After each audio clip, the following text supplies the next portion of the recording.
Wenn Sie sich fragen, warum ich hier warte, wir gehen online und jetzt.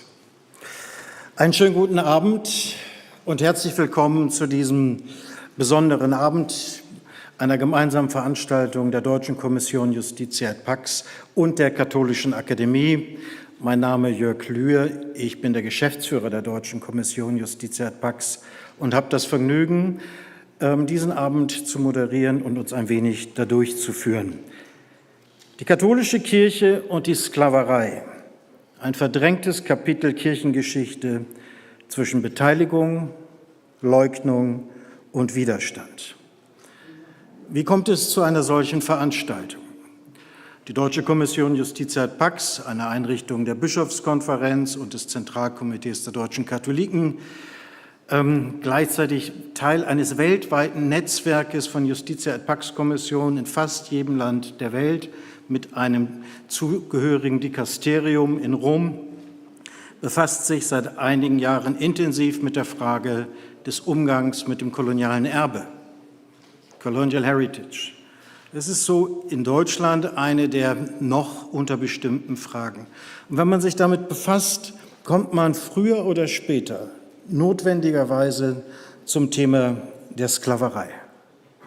Und Sklaverei wirklich als eine der Stellen, wo die europäische Geschichte und damit auch andere, ich sage mal salopp, falsch abgebogen sind, mit immensen Auswirkungen bis heute. Wir haben im letzten Jahr gemeinsam mit unseren Partnern in Ghana eine Tagung gemacht in Elmina, einem der großen ehemaligen Sklavenforts in Ghana. Ghana war das Silicon Valley des transatlantischen Sklavenhandels. Eine Tagung gemacht mit Partnern aus Afrika, den Amerikas und Europa, genau zur Frage Umgang mit der Sklaverei und der Bedeutung der Folgen der Sklaverei heute. Father Kellerman, wegen dem Sie heute zu Recht hier sind, hat damals einen hochbemerkenswerten Vortrag gehalten, eben zur Rolle der katholischen Kirche in diesem Prozess. Aber jenseits des historischen Wissens, ich bin Historiker, ich könnte mich da in solchen Details suhlen, aber hier geht es um was ganz anderes. Jenseits des historischen Wissens ist die Frage der tiefen Verwundung unserer Gesellschaften, das, was einem entgegenschlägt, geradezu in einer Begegnung an diesem Ort. Und wir werden vielleicht im Laufe des Gesprächs auch noch drauf kommen. Für mich war eine der großen Einsichten auf dieser Tagung, wie tief die Verletzungen gerade bei unseren afroamerikanischen Freunden sind und eine Art von Verletzungen, die wir um unserer selbst willen nicht ignorieren dürfen. Das heißt, wir müssen was tun. Und Teil des Problems ist die Rolle der katholischen Kirche in dem Ganzen. Und wenn man etwas näher gräbt, und Father Kellerman wird uns dort gleich tief und profund einführen, stellt man fest, wie sehr wir als katholische Kirche Teil des Systems gewesen sind. Der Ablauf des heutigen Abends wird wie folgt aussehen. Sie haben das Vergnügen, ungefähr 45 Minuten einem Vortrag von Father Kellerman zu lauschen. Ich freue mich jetzt schon drauf, muss ich ganz ehrlich sagen. Das wird sehr intensiv. Danach werden wir gemeinsam mit Erzbischof Dr. Udo Benz hier ein Gespräch führen und dem nachspüren. Was bedeutet das? Wofür steht das, was wir gehört haben? Und was könnten Antworten sein, Antwortmöglichkeiten, die uns zur Verfügung stehen? Und wenn wir dann noch Zeit haben, dann werden wir vielleicht noch die Möglichkeit eröffnen, dass wir insgesamt hier in diesem Raum miteinander ins Gespräch kommen. Wenn nicht, haben wir definitiv hinterher natürlich die Gelegenheit, beim Wein noch miteinander zu sprechen. Erlauben Sie mir, Ihnen kurz ein paar Worte zu Christopher Kellerman zu sagen. Sie haben es schon gesehen, er ist Jesuit. Das ist in diesem Fall ein großer Vorteil. Denn es ist oftmals, eigentlich fast immer ein großer Vorteil, aber in diesem Fall ist es ganz besonders ein Vorteil, weil die Jesuiten zum einen als weltumspannende Formation das Problem der Sklaverei innerhalb ihres Ordens hatten, zum anderen aber auch genau innerhalb dieser Organisation Möglichkeiten bereitstellen, sich mit diesen Fragen auseinanderzusetzen. Father Kellerman hat dieses Buch geschrieben. Keine Sorge, ich mache jetzt hier nicht den Buchhändler, aber Sie sollten zumindest einmal dieses bemerkenswerte Buch gesehen haben, All Oppression Shall Cease. Und hier geht es eben genau um die Frage, die wir heute Abend diskutieren würden. Father Kellerman hat eine typisch jesuitische, lange Biografie von Texas, wo er herkommt, nach Washington, nach Denver, nach Kanada, verschiedene Positionen, wie Ignatius empfiehlt, immer mit leichtem Gepäck, aber immer on the spot. Heute ist er der hauptverantwortliche, ich sag's mal so, Lobbyist für Social Justice and Ecology in Washington, D.C. Das ist vielleicht nicht direkt nur Freude, die einen da ankommt, unter den jetzigen Bedingungen auf dem Capitol Hill zu arbeiten. Aber umso wichtiger, Father Kellerman ist es gewohnt, in den harten Gräben des öffentlichen Diskurses seine Punkte zu machen. Christopher, herzlich willkommen. Wir freuen uns sehr, dass du den Weg über den Atlantik geschafft hast, um hier mit uns heute ein paar Einsichten zu teilen. Nicht weniger herzlich der Vorsitzende der Deutschen Kommission Justitia et Pax, für den das gewissermaßen ein Heimspiel ist, Erzbischof Dr. Udo Markus Benz aus Paderborn. Erzbischof Benz zeichnet sich nicht allein durch seine Kapazität als Vorsitzender der Kommission aus, sondern er ist seit mittlerweile einigen Jahren auch der Vorsitzende der Unterkommission der Bischofskonferenz für den Nahen und Mittleren Osten. Warum ist das relevant? Weil man in diesen Zusammenhängen ein Gespür dafür entwickelt, wie lang anhaltend geschichtliche Verletzungen sein können. Dass wir, wenn wir von Geschichte reden, wir eigentlich von der Gegenwart sprechen und wir die Geschichte benötigen, um das, was heute geschieht, überhaupt nur einigermaßen erfassen zu können. Auch das ist für uns ein großes Geschenk, Sie mit diesen Erfahrungen hier zu haben. Und ich freue mich auf das Gespräch. Und jetzt freue ich mich erst einmal auf deinen Vortrag, Christopher. The floor is yours.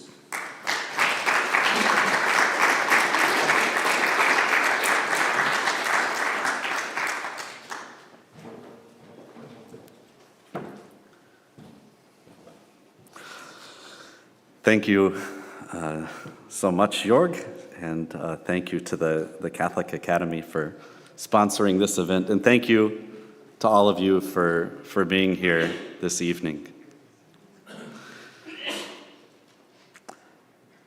I want to start with this image, an image that's very familiar to Jörg and I. This is the castle at Elmina on the coast of Ghana a slave trading fort, and we were there together in September to have this conference. And in the middle of the fort, right in the middle of it, is the former structure of a Catholic church, the Catholic chapel that was put there by the Portuguese who were building this fort. So right in the middle of slave dungeons, here is the Catholic chapel. That's one image I want to begin with. And I also want to begin with a little bit of data. In the year 1760 alone, just in the year 1760, the Society of Jesus, my religious order, owned over 20,000 human beings as slaves.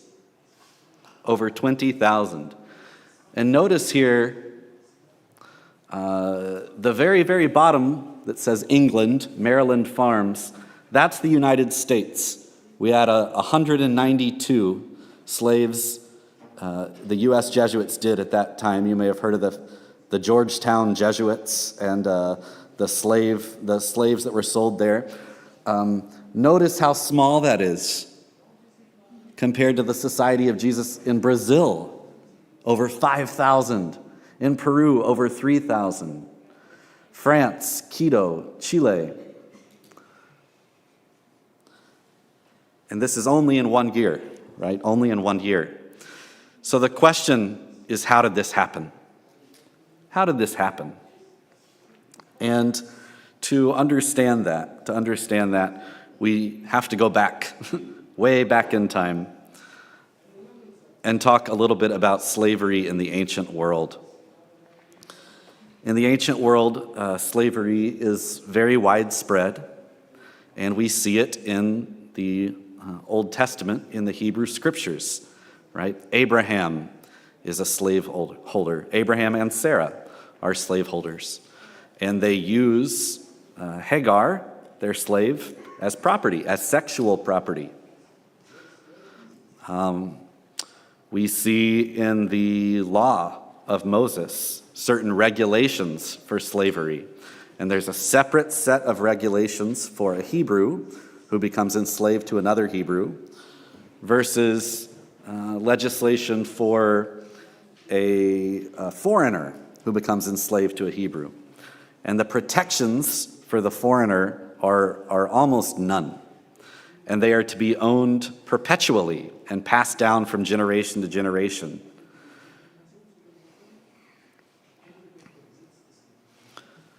Now, there were different theories for why slavery exists in the ancient world.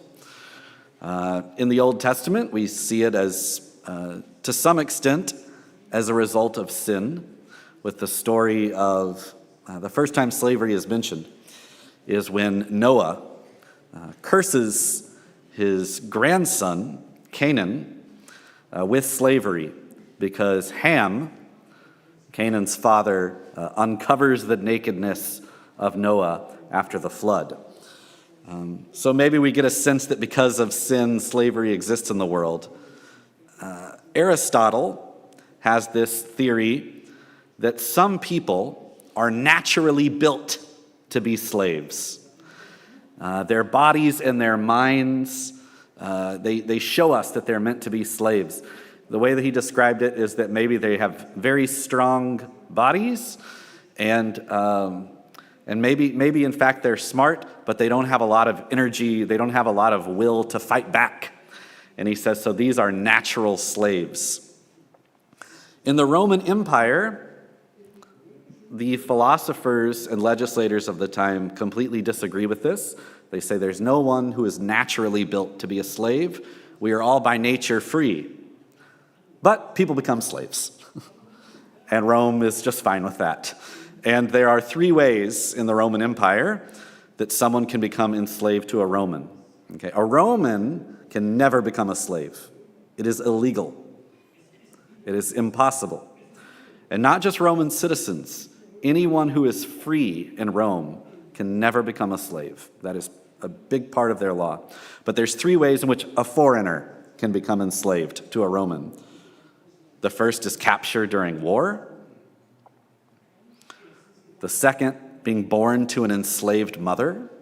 That automatically makes you a slave. We see this in the Hebrew Scriptures as well. That's also part of the Hebrew law. And let's say that a Roman soldier is, off on a campaign and wants to purchase a foreigner from another slave trading port. He can do that, bring them back. So these are the 3 ways that someone in Roman law, in the Roman Empire, can become a slave. And that is the context for slavery in the New Testament. So any time in the New Testament that you come upon an enslaved person, a slave, you can be sure that it is someone who was either captured during war, someone who was born to an enslaved mother, or someone who was purchased from a foreign merchant. So in Paul, or in the letters of Paul and Peter, where they say, slaves, obey your masters as you would obey Christ, these are the types of people that we're talking about.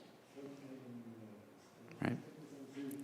And so what we do not see in the New Testament is any kind of condemnation of slavery. Right? We have slaves being told to obey their masters as they would obey Christ. We have Slaves being told to not resist an unjust beating. An unjust beating, right? Which kind of assumes or implies that there will be just beatings. We see house churches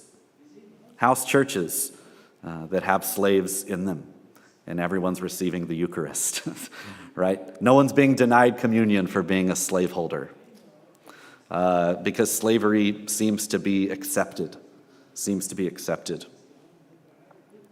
I would point out one difference from when we think of slavery in the early modern world and into the 19th century, which is that there's no distinguishing in terms of race at this time.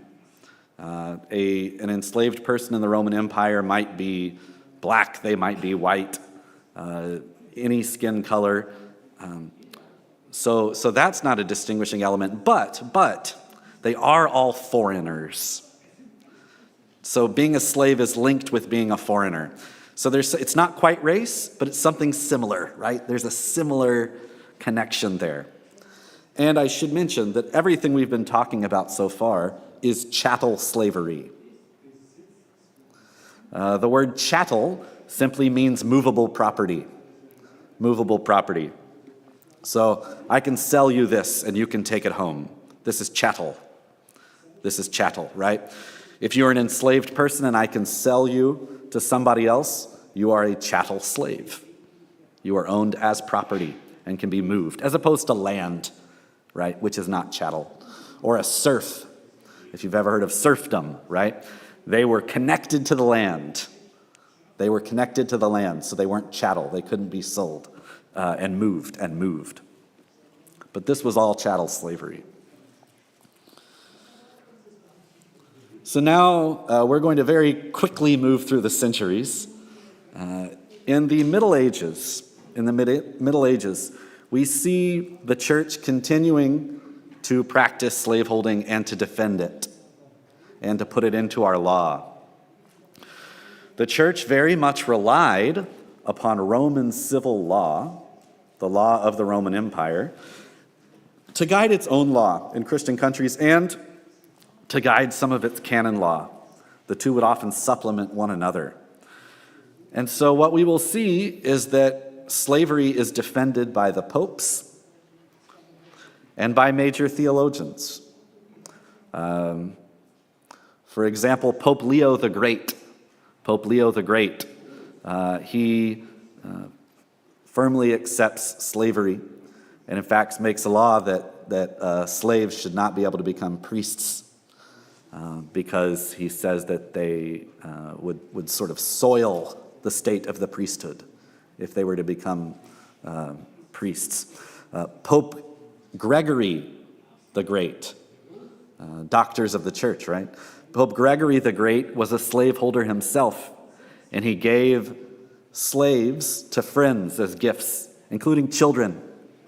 He gave a baby to a general and said, I ask you to raise him so that in his servitude to you in this life, he will be free in the next. This is Gregory the Great. And then Augustine defends slavery as a just punishment of God upon sinners.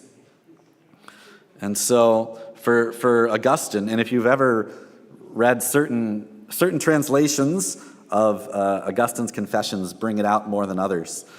But Augustine's Confessions, he really envisions his relationship with God as master and slave.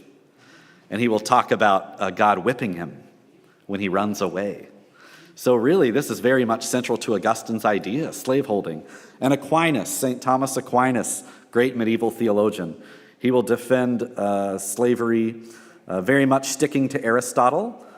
He doesn't move into the natural slave aspect, but he defends the idea of one's enslaved status passing from the mother to the children. He defends this as part of sort of an ordered society. And in order to defend slavery, he points to the Old Testament, he points to the New Testament, he points to canon law at the time. We will see both regional and ecumenical councils using slavery as a punishment, and that it is incorporated into our canon law. Most prominently, women who had been living with clergy were to be sold into slavery by the bishop. This was legislation that was implemented by Saint Isidore of Seville. And in ecumenical councils, it was primarily about Christians who assisted Muslims during the Crusades, that they were then to be sold into slavery as a punishment. So we see even chattel slavery as part of canon law and church councils. Again, in Europe at this time, there would have been slaves of many nationalities and skin colors. But again, generally speaking, they would be foreigners. But we've seen something different now, right? Christians in Europe can be punished with slavery. And so it's actually in Christianity where even the foreignness idea goes away. So Christianity actually expands the way by which someone can become a slave. Right? In Europe, in Rome, you couldn't become a slave through punishment. But in Christianity now you can. And there are also Africans who are slaves in medieval Europe. And so really it's a very inclusive affair, slaveholding in Christianity in Europe. We will see some times in which the popes will condemn specific occurrences of what they call unjust enslavements. This is fully part of the tradition. In the Roman Empire, right, there were 3 ways you can become a slave. And so if you are enslaved outside of one of those 3 conditions, we can say, that is illegal. And the popes would do this from time to time. If free Christians were kidnapped and sold into slavery, they would condemn this. And so you'll sometimes see people refer to pronouncements from medieval popes, and they'll say, oh, look, the popes were against slavery. But if you read the document, you'll see what they're doing is condemning the enslavement of free Christians, of kidnapping someone and selling them into slavery. You were not allowed, that was one of the things you couldn't do. I couldn't just walk up to you and say, you are my slave now, and then kidnap you, right? Especially if you were a free person. And so, and you think, well, that seems like about the same as war, right? But, well, there's a just reason for going to war, et cetera, et cetera. So I could not simply kidnap someone. And that's what the popes will condemn, the kidnappings of Christians. They won't condemn the kidnappings of other non-Christians. So prior to the Atlantic trade, then, we have 1,400 years of Catholic slaveholding in our theology, in our councils, and in our canon law. And I think that's very important to remember as we move into this this period of the slave trade, right? That something unusual is about to occur, but not very unusual, right? There's already African slaves in Europe. There's already all types of people, right? There's already slaves throughout Europe. And there's a very dangerous myth that slaveholding disappeared in Europe during the Middle Ages. It's not true. That is a fiction that was made up by British historians who were trying to prove that Christianity had had a wonderful effect on history and that one of the things it did was get rid of slavery. That's simply not true. That's simply not true. There was always a very robust slave trade around the Mediterranean in particular. And the popes continued to have slaves through the Middle Ages too, especially for papal galleys, for the warships. So now we come to the Atlantic slave trade. In the 1440s, Portugal is sailing around the coast of Africa, and Prince Henry the Navigator is leading this. He is trying to secure Portugal's position on the Iberian Peninsula and secure Portugal's trading and commerce. And so he's looking for trading partners in Africa. He's looking for trading partners in Africa. And he's looking for, he's heard these rumors of Christian kings of Africa. And he wants to meet some of them and hopefully band together with them to fight the Islamic forces. This is what he wants to do. Well, what he also starts doing is conducting slave raids. Now, that's the one thing that I said you aren't allowed to do. You aren't allowed to go and just kidnap people, right? You aren't allowed to just go and kidnap free people. You have to have a good reason for doing it, like you're at war. But Henry's not at war. He's just going to islands and kidnapping people. And he starts selling them into slavery. Now that seems like the kind of thing then the popes would say, no, don't do that. But in fact, they do the opposite. They approve.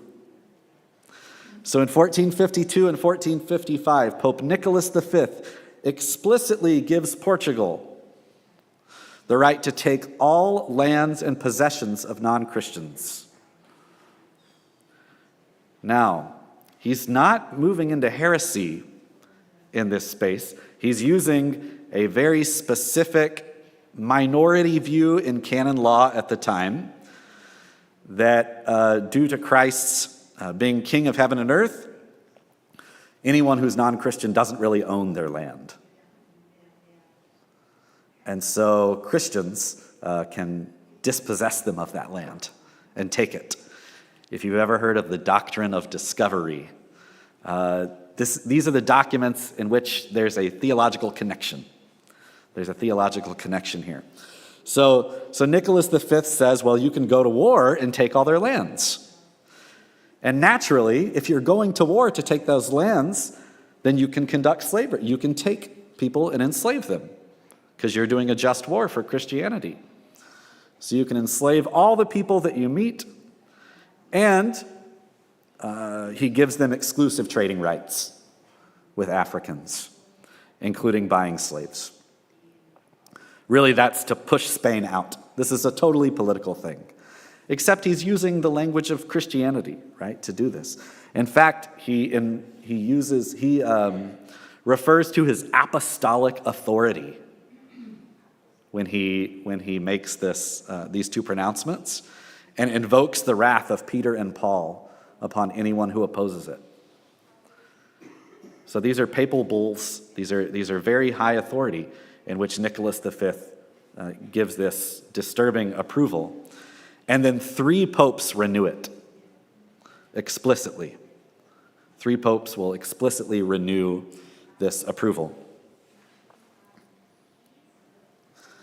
They make one exception in terms of Africa, the people on the Canary Islands, because there's this fight between Spain and Portugal over the Canary Islands, and Spain is evangelizing the people there. And so again, you will see a few documents from this period in which the popes condemn the enslavement of Canary Islanders. And again, some people will point to that and say, oh, that's proof that the popes were against the slave trade. No. It's only because Spain was evangelizing them, and they were Christians. And again, you can see this in the documents if you read them closely. In fact, one of the popes who condemned the enslavement of the Canary Islanders was Pope Leo X, who also gave Portugal permission to engage in slave raiding, right? In slave trading. So again, this distinction between you can't kidnap Christians and sell them into slavery, but you can kidnap any other Africans you want to, or buy them from other African tribes. And so that's how this happens. That's how this happens. Because the popes allowed it. They supported it. They supported Portugal.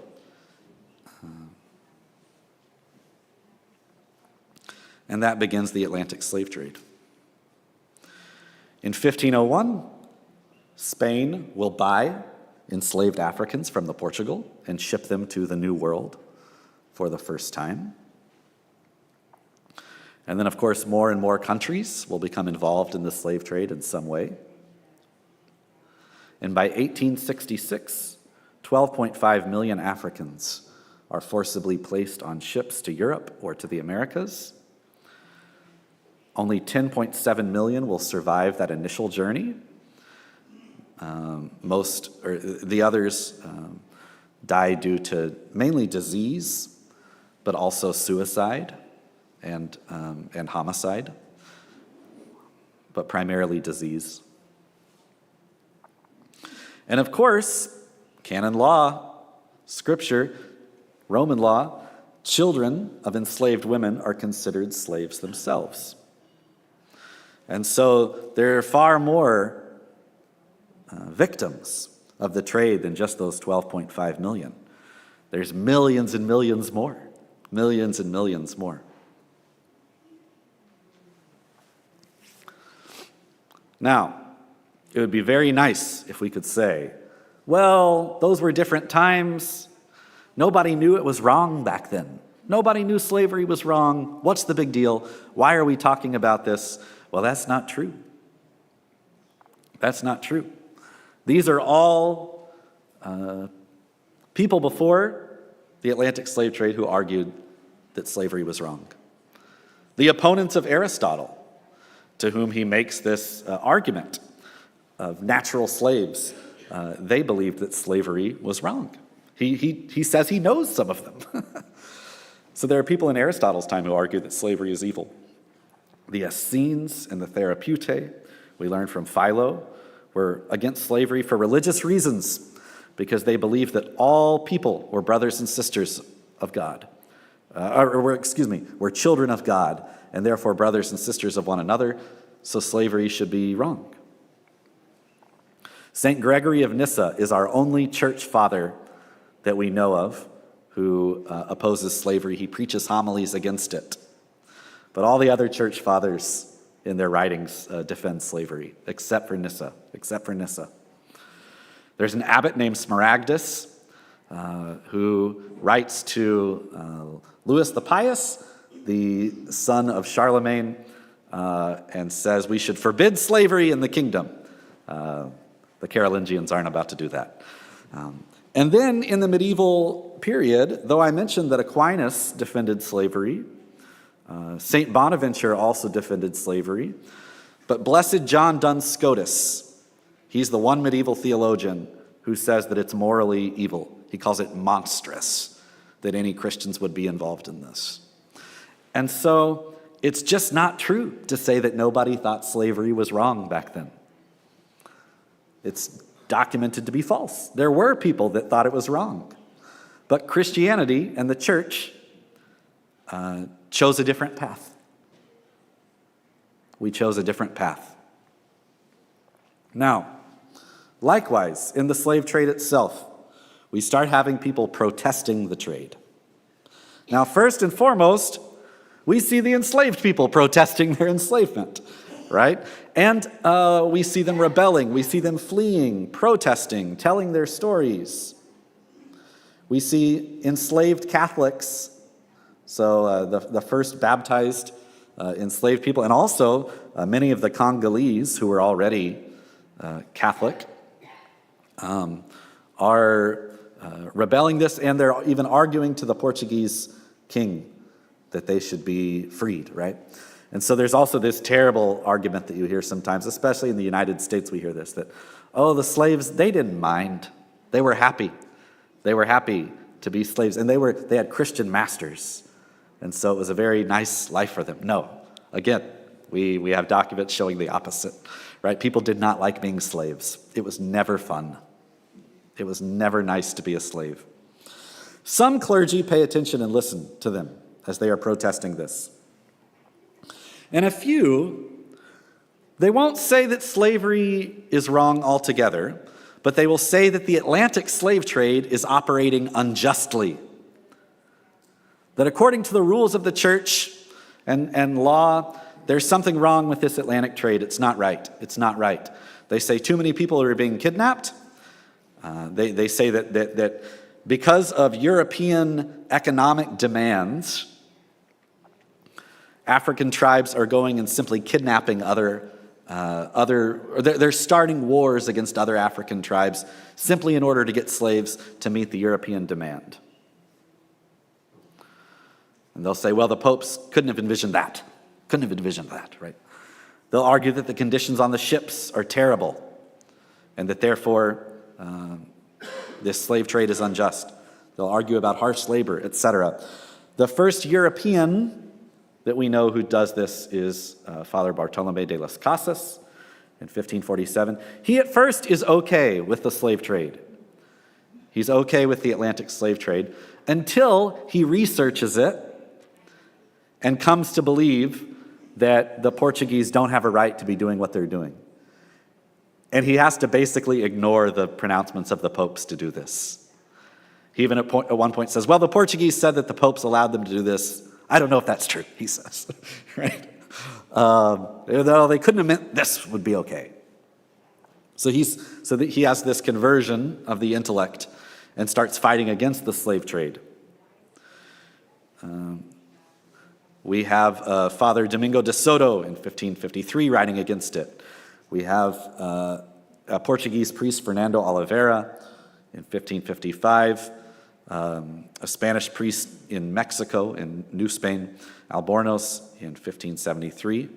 In 1580, 2 Jesuits in Brazil, in Bahia, tell their community members, because their community owns slaves.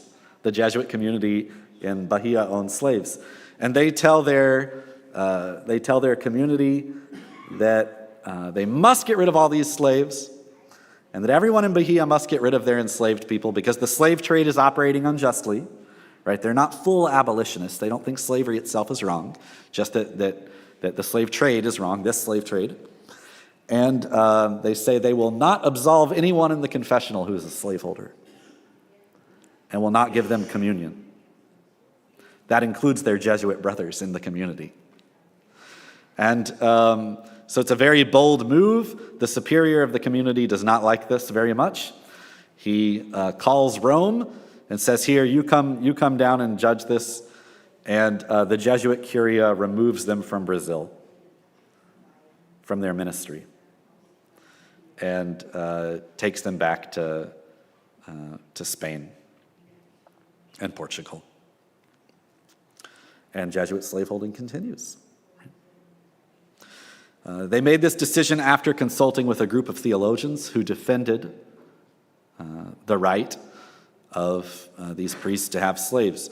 One of those, most, in fact, of the most important defenders of the Atlantic slave trade were Jesuit theologians.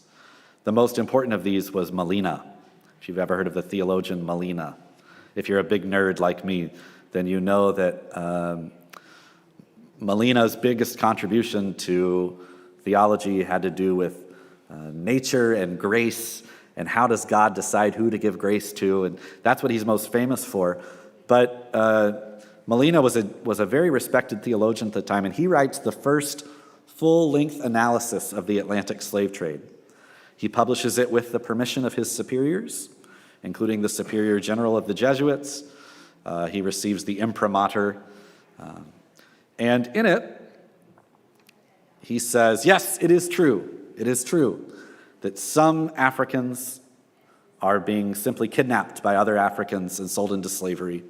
And they are unjustly enslaved. They are unjustly enslaved, and they should be freed. They should be freed. He says, but the Portuguese were given the rights by the popes to engage in slave trading and to engage in slave raiding, of kidnapping. And so some of these slaves are justly enslaved. They are true slaves. And Molina says, let's imagine that you're in Brazil, or you're in Lisbon, or you're in a slave market in Rome, because there were slave markets in Rome at this time. And you come to the slave market and you see all these slaves. It's probable that some of them are unjustly enslaved and some of them are rightly enslaved, but how are you supposed to know? How are you supposed to know who's simply been kidnapped or who's been correctly enslaved? Well, Molina says, you should investigate, you should ask. You should ask the slave trader, are these people justly enslaved? But guilty until proven innocent. They are they are to be considered justly enslaved until you can prove that they were simply kidnapped. That they were simply kidnapped. Now, what is the merchant going to say? Right? Oh, yes, this is my stolen property. No. Now, who is the one person that would know if that enslaved person had been justly enslaved or not? The slave himself, right? Molina says, don't believe them, they'll lie. Don't believe them, they'll lie. And so Molina then basically says that it's okay. He says, yes, terrible things are happening in the trade, terrible things are happening, and it would be nice if eventually it were shut down, but until then, you should feel comfortable that as long as you do good investigation, it's okay to buy these Africans. And he will be extremely influential in the history of the trade. Extremely influential. We will see people referring to Molina's work for hundreds of years afterwards. And in fact, Molina creates a new definition of what it means to be a slave. He was very creative. He was a very creative thinker. And that definition becomes so popular that, in fact, I found it among Protestant slaveholders in the southern United States. 300 years later, they're using Molina's definition. So he was very influential, this way of thinking about it. One person who relied upon Molina's thinking was a Jesuit named Alonso de Sandoval. He is a minister to enslaved Africans in Cartagena. He is ministering to enslaved people. And he writes this very long sociological study about enslaved Africans who lived in the Americas. It's actually a really remarkable text. And he shows a lot of sensitivity to understanding, okay, these are people from different nations and different tribes and different customs. And he talks about their language and their habits. And it's really beautiful in quite ways, and in many ways. But unfortunately, at one point, he decides to answer the question of whether the slave trade is okay or not. And he just sort of follows Molina and says, well, Father Molina defended the trade, my superiors defended the trade, so I guess it's okay. He repeats this idea that you shouldn't believe slaves because they're liars. And then he does something really, really bad, worse, that no one had done so far in their analysis of the slave trade. No Christian had done so far. He starts bringing in racist theories to rationalize it. He says, these are the people, because everybody's nervous at this time. Is this okay that we're doing this? Because we know some people are being kidnapped. Even Molina acknowledged that. Well, how do you defend doing something unjust? You make up reasons. You say, the rules don't apply to these people. He says, this is what Aristotle meant when he said there are some people who are natural slaves. Africans, Aristotle says, they are meant to be slaves. They are naturally slaves. That's what Sandoval says.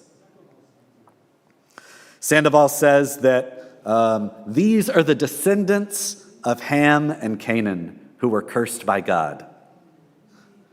Which, if you read the Bible, the descendants of Canaan were not the Africans, they were the Canaanites. But he ignores that thought, right? And he says that the way that we know they are cursed is through their black skin. Right? That is a fully racist theory that is being developed in order to defend this grave evil.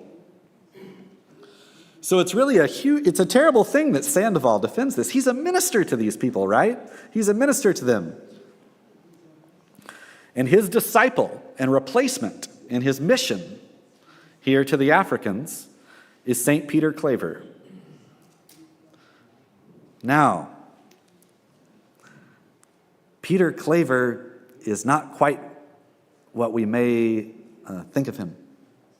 He, in fact, promotes Sandoval's book. He promotes it. And he is a slave holder himself. Peter Claver buys slaves for his community. This is not revisionist history. If you read any of the early biographies of Claver, it talks about him owning, we know their names. He owned at least 8 or 9 enslaved people, and he was their master for the community. He was the slave master for the Jesuit community there. And he would go and meet them at the ships and everything as they came in, and would baptize them, but then he would buy some of them.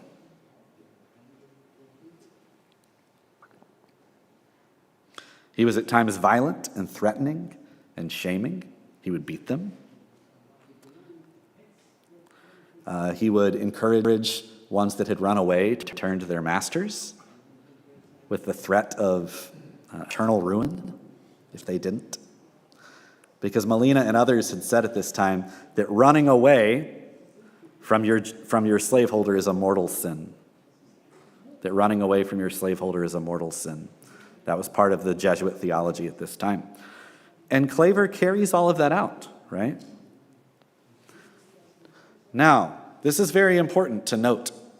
We already have seen Catholic priests at the time that are protesting the trade, so much that they're removed from their ministry for doing it. Peter Claver never does that. He never protests the trade. He, in fact, legitimizes it by participating in it. And who does the church eventually uplift as the great saint of the slave trade? Not those that protested it, but the one who participated and ministered to those enslaved Africans. It's a very shocking thing if you've never heard this before. But again, this is in the documents. It's in his beatification interviews. They interviewed some of his former slaves. I mean, it's all there. It's all there. Now, again, as I mentioned, there are some priests, and of course enslaved African Catholics, who have been protesting. And that continues. It continues. And they go to Rome. Now they're going to go to Rome. This is one of the most interesting things that I got to research for the book, and it was very personally moving to me. In the 1680s, representatives from Brazilian black Catholic confraternities go to Rome and beg Pope Innocent XI to condemn the slave trade. Imagine this. They make this journey all the way from Brazil through the Iberian Peninsula and Western Europe into Rome. These two formerly enslaved men, at separate times they go, but and say, please, Pope Innocent, what's happening is terrible. There's a racial hierarchy being built in the Americas. Please condemn the slave trade. Please condemn the slave trade. At the same time, 2 Capuchin priests have been excommunicated and imprisoned by the Inquisition for protesting the trade. And they write these long treatises denouncing the trade. In particular, Epifanio de Moirans, his writing is spectacular. It's spectacular. And they go directly against the Jesuits. They go directly against the Jesuit theologians and say, how dare they be they be making up these theories. They're simply doing it in order to defend what they want to do, right? And there are these really prophetic, dramatic texts. And they write these and they explain to Rome the trade's many injustices and why the church should condemn it. And nothing happens. Nothing happens. Pope Innocent is disturbed at first. He passes it off to the Curia. There's one cardinal in the Curia who is very upset, and he writes some letters to the nuncios of Portugal and Spain and says, we need to stop this thing, and they write back and say, that's not going to work. And then he just kind of drops it. And a couple years later, there will be a document from the Holy Office, the Congregation of the Doctrine of the Faith, we call it today, or the Dicastery, we call it today, that basically says, keep it legal. Keep it legal. Don't do anything illegal when you're involved in the slave trade. So implicitly they say it's okay to continue, right? Just don't do anything illegal. But they don't answer the challenges, right? They don't answer the challenges that Molina and others posed. So we don't have that papal condemnation that the black confraternities asked for. And so Catholic slaveholding continues. And that's how we get this. Because the popes allowed it. Our theology allowed it. Church law allowed it. That's how this happened.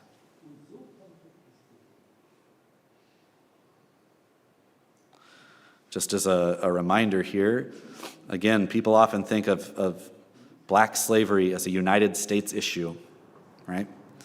The United States purchased fewer than 400,000 of the 12.8 million from the slave trade, right? It was the Caribbean, South America, Central America, a much greater share. And of course we have enslaved Africans who went to Europe as well, especially the Iberian Peninsula. We know some went to Rome too. And there was another trade that occurred in northern Africa. So, the costs are great. Now, one of the things that made the United States a little different was that we sort of kept up this slave breeding, which is how 400,000 at one point moved to, at the end of the Civil War, 4 million. 4 million, right? Because we practiced slave breeding. But again, the church is letting this happen. We approved it at the beginning. We're not fighting against it. But eventually this changes.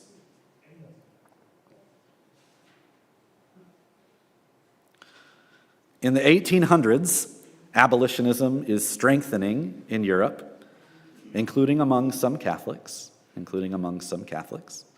There's a German bishop in 1817 named Johann Michael Seiler, who writes against slavery. One of the few, they think actually that he might have been the first approved theologian to write for abolitionism, to say that abolitionism was okay. There's others too, you can read about them in the book.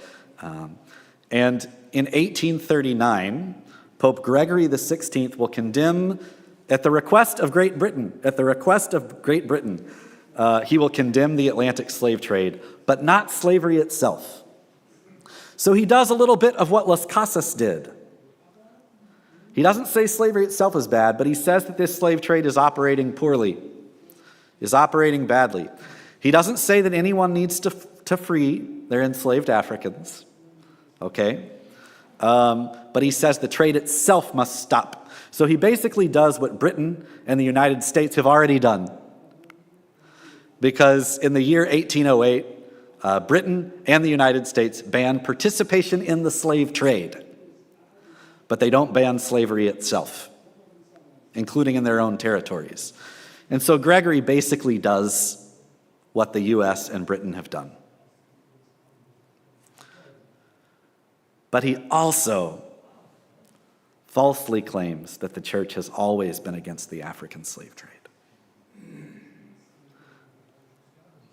He completely forgets, doesn't mention Nicholas V or any of those popes. He says, we were always against this. We've always tried to stop it. Many of my esteemed predecessors tried to stop this. Now, I don't think that he realized that he was lying. I've seen the documents. I've seen the Vatican file for this document. I think they really believed that. Because as I mentioned, those British historians had written this history of slavery disappearing because of Christianity. Gregory basically lifts that history. I think it was one of those things that people didn't talk about anymore. That the popes had approved this a couple hundred years ago. But Gregory promotes that in his document, this false history. In the year 1866, the Holy Office, the Congregation of the Doctrine of the Faith, this is the year after slavery has been abolished in the United States. They proclaim that slaveholding is morally acceptable and is in no way contrary to Scripture, tradition, or natural law.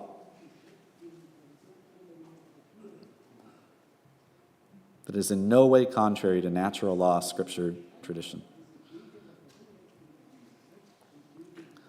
It's kind of remarkable to think that we were defending slavery as late as 1866, right? Well, thankfully, we eventually have a pope who changes that. You've heard about him in the news a little bit lately. Pope Leo XIII. Pope Leo XIII.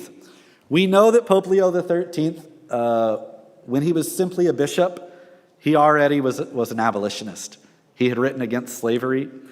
He had traveled to the United Kingdom in order to hear Daniel O'Connell speak. Daniel O'Connell, the great Catholic, who fought for the rights of Catholics and the Irish in Parliament, or who fought for the right of Catholics in the British Parliament. He was fighting against slavery. Leo, as a bishop, had gone to hear him speak. He knew about abolitionism. He approved of it. And he is going to publish 2 encyclicals in 1888 and in 1890 that condemn slaveholding as morally evil. He writes this one in 1888 on the occasion of abolitionism in Brazil. Brazil finally is the last country in the Western world, in the Christian world, to forbid slavery, to outlaw it. And he writes this as sort of a celebration of that. And in it, he lays out a whole theology of why slavery is wrong, using the arguments of abolitionists through the centuries. But unfortunately, dear Leo XIII, who I love, I took this picture at his tomb in Rome. He's a great hero of mine because of this, but unfortunately, he also promoted this false history, and he took it up a step. The church was always against slavery itself. He says the church was always against slavery itself. And he uses examples from history, some of those ones that I talked about earlier, the sort of tricky ones. He even says that Gregory the Great was against slavery, even though Gregory the Great was a slaveholder, right? And unfortunately, since this time, since the time of Leo XIII, really the popes have taken up a strong stand against slavery, a strong stand against human trafficking today. But they've also repeated this false narrative that the church was always, at least was always against the slave trade itself, was always against the African slave trade. Maybe we kind of tolerated slavery until then. That's a false narrative that was really promoted by Gregory, more so than Leo, but Leo promoted it too. But this continued. This continued. And so just a summary to close.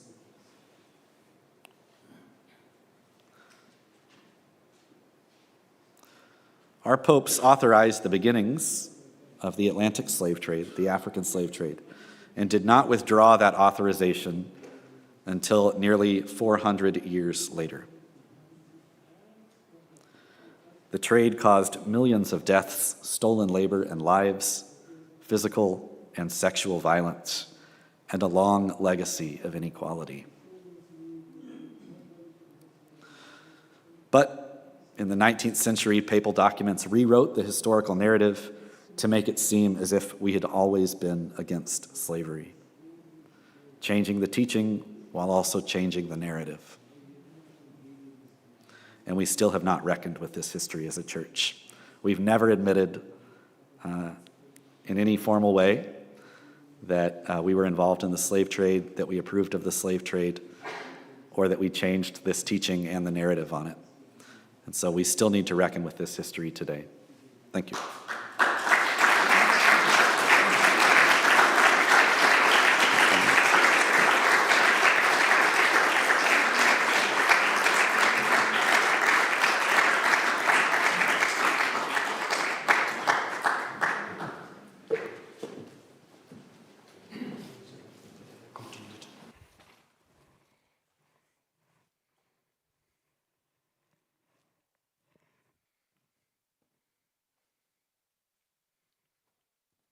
Your job is not done yet. So. Thank you very much, Christopher, on the history of the church in regard to the slave trade and slavery. Thank you very much for that. I guess all of us here in the room are touched. Let me start with a personal question. How does it come that you have chosen this particular issue, this painful issue? Or maybe this issue has chosen you, but maybe you can tell us a little bit about that.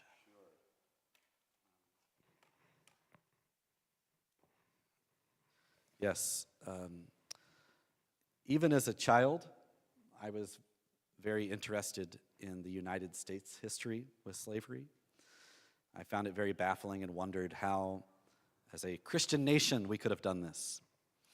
And when I joined the Jesuits in 2011, I knew that Jesuits had practiced slaveholding, but I heard a very common refrain, not just among Catholics in the United States, but really throughout the world, that those Jesuits were disobeying church teaching by being slaveholders, right?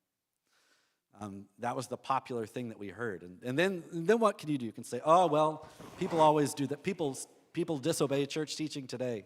It's sin. Move along, right? But something about that didn't make sense to me because I wondered, well, then why weren't they punished?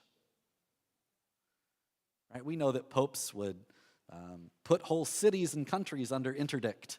And I mean, the popes know how to punish, right? Rome knows how to punish people if it wants to. Why didn't any of these, I mean, if they were involved in human trafficking, why in the world didn't the popes ever mention this? And so that just really baffled me. But that was the only, explanation I ever heard was